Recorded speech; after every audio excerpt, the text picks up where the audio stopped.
Hi there, first time leaders. Today, as you can see, a little different setting. I thought I do want to talk to you about how to protect your energy, and when life strikes like it did here in Japan, and I will tell you all about it in a minute, as a leader you do need to gain your energy back pretty fast, because there are people that rely on you, there are people that need your energy.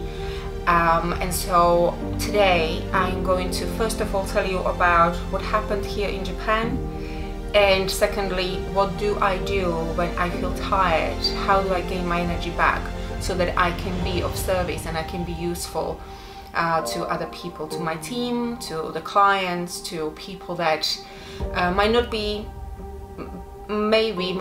as strong as I am. So, but before I do that, I am going to have a coffee with my hubby, and I will talk you through that week just in a second.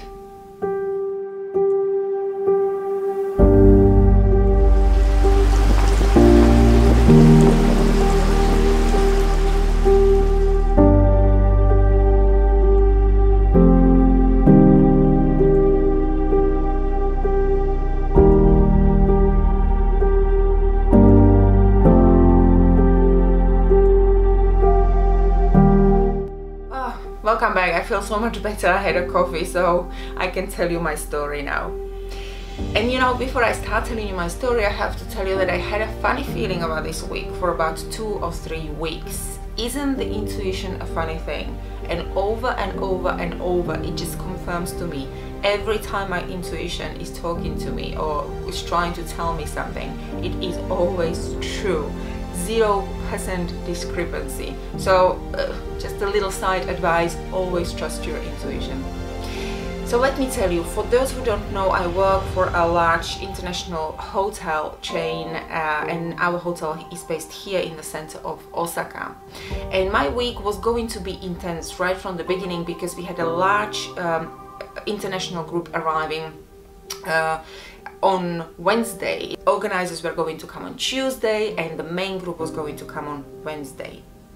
2 weeks ago, we got an announcement, we received the news that our hotel, very gratefully, has received an award, Asia's leading luxury business hotel, which is a fantastic news, and we are all absolutely thrilled. It was a little tiny thing, and this is when my intuition started talking to me, was that the gala dinner to go and actually take the award, accept the award, was in Hong Kong on Monday night.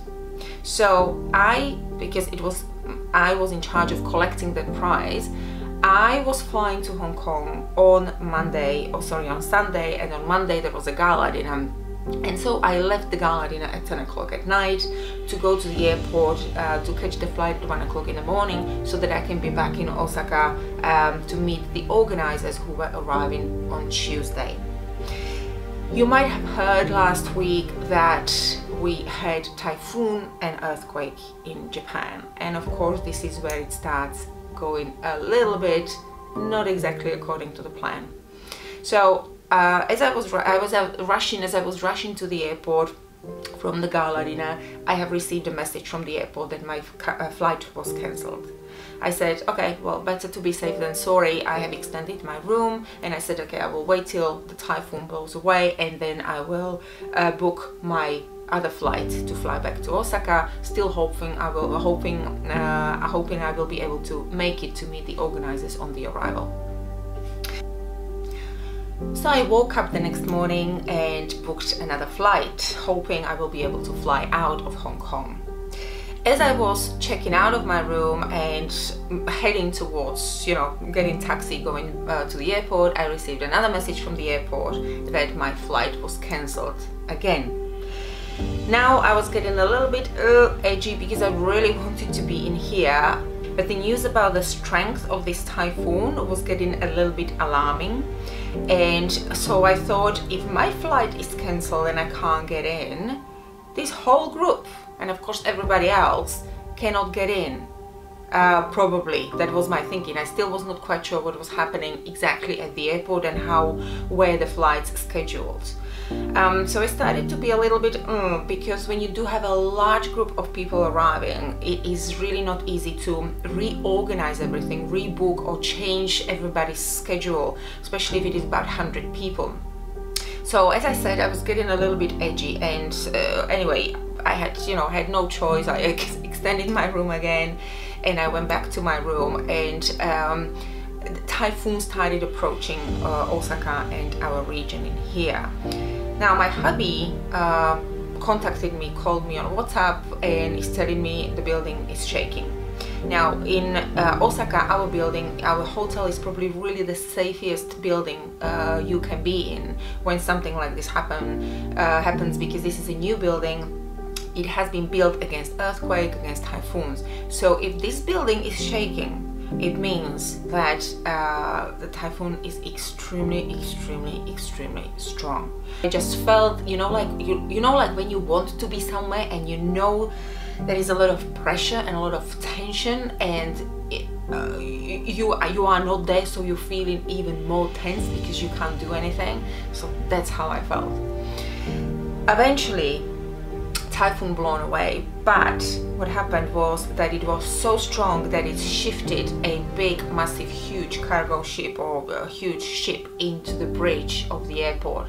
And so the bridge of the airport was damaged, or still is actually damaged as I'm recording this video, and so people cannot go in and out, so the airport is closed. So now I can't go back, I can't get back to Kansai, I can't get back to Osaka. So I'm trying to book the flight to go to Tokyo.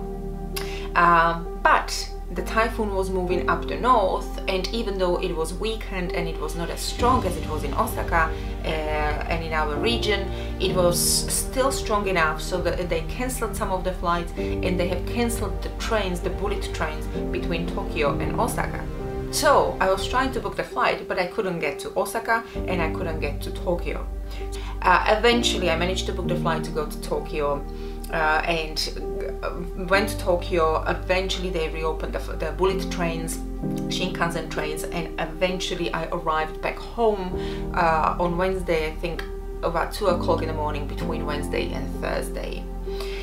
Only to find out next morning when I woke up and came to work that we had a 6.7 magnitude earthquake in the north of Japan. And this is where the position of a leader comes in. And for you, if you work in any kind of service industry, whether it's a hotel, whether it's airline with situations like this, whether it's hospitals, we are tired, the same as our clients, the same as our patients, the same as everybody else, but people rely on us.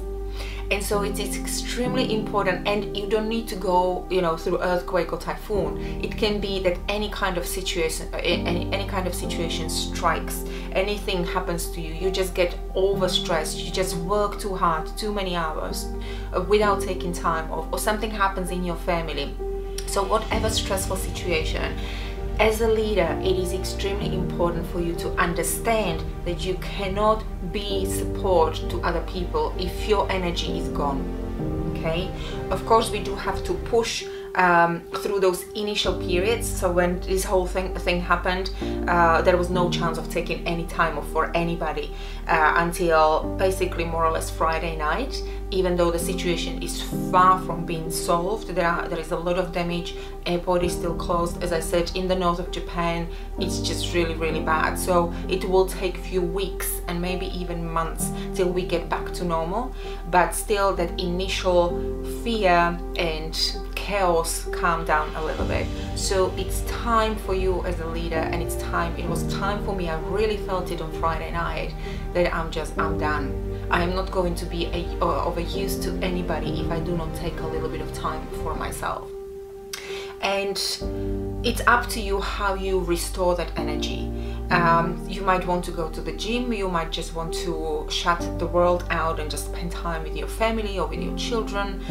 For me, I need to spend time with my hubby only, shut the world down and spend time in silence. I need silence. I mean complete silence, and just completely refocus my thoughts and my activities to something else, something that I really enjoy. But just my point of this video is that whatever you are going through, as I said, it doesn't need to be a natural disaster, but people rely on you. You need to look after your energy so that you can serve other people, because not everybody is as strong as you are. Not everybody is as organized, as conscious, as aware of what you need to do for yourself as you are as a leader. So I hope your week was a little bit better. Everything happens for the reason, and I'm sure we will walk out of this again stronger, more together as a team. And Japan, this is for all people of Japan who are incredibly strong, organized, calm. They deal with everything with such a calm attitude that it's just incredible. If this happened anywhere else, in any other countries where I lived before, it would be a chaos, not in Japan, and this is so admirable.